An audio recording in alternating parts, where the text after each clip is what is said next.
Today we're going to do an unboxing of the fuzzy circle warbeast. By fuzzy I mean wolf-like as opposed to the constructs, which are presumably not fuzzy unless they're very badly made.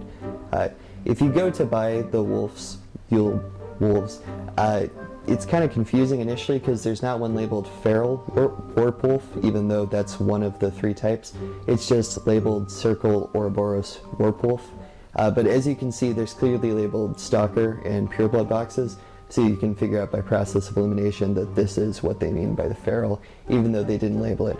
Not sure what they were getting at when they did it that way. I think it's because when the plastic kits come out, it'll be just one kit that you can build into any of the three of them.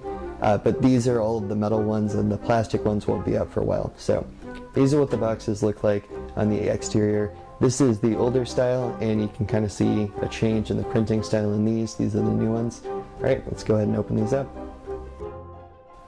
Alright, let's start with the feral.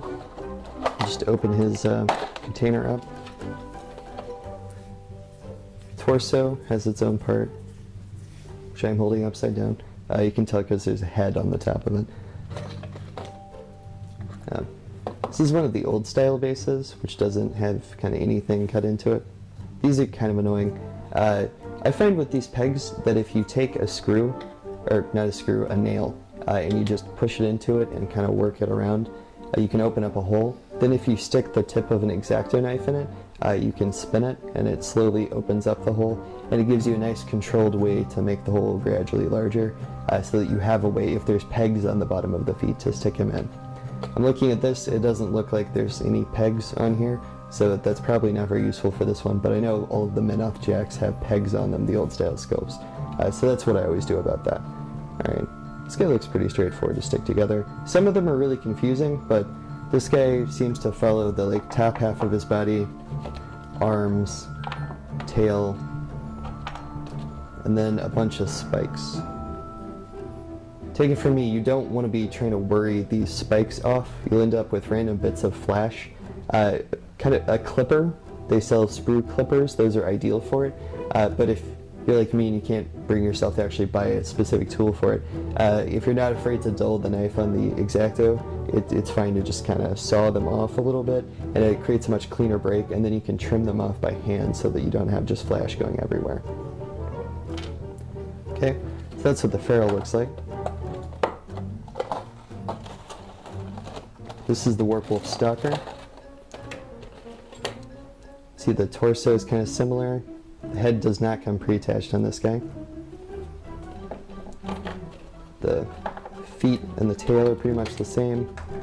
The arms, of course the head has a lot more detail on it. Gets its own thing. And the arms are a lot more elaborate. He has armor on them, which has the normal druid pattern on it.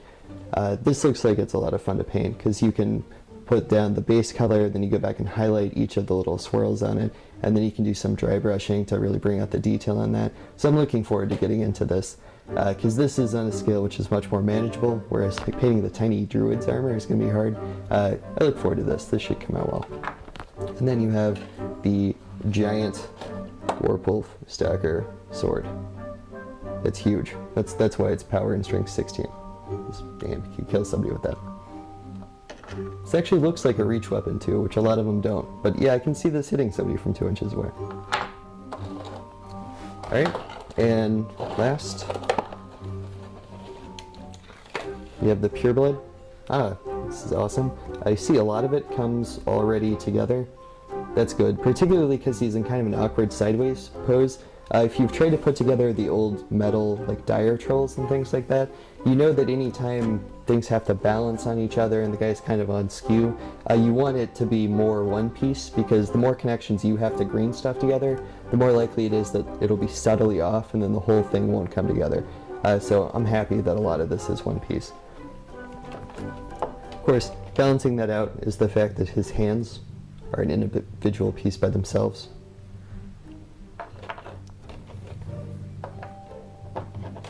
This doesn't look that bad to put together. Okay, yeah. And again, more of the little spiky bits. Okay, something that's worth emphasizing Just handled 3 of these. If you look at my hands, you see all this white powder on them? Okay, that's not just because I have a raging coke habit. There's actually dust on these. Dust that comes from the manufacturing process and the shipping and all of that. If you don't scrub these off, I put them in like a little bowl of water and then scrub them with a toothbrush to get it all off.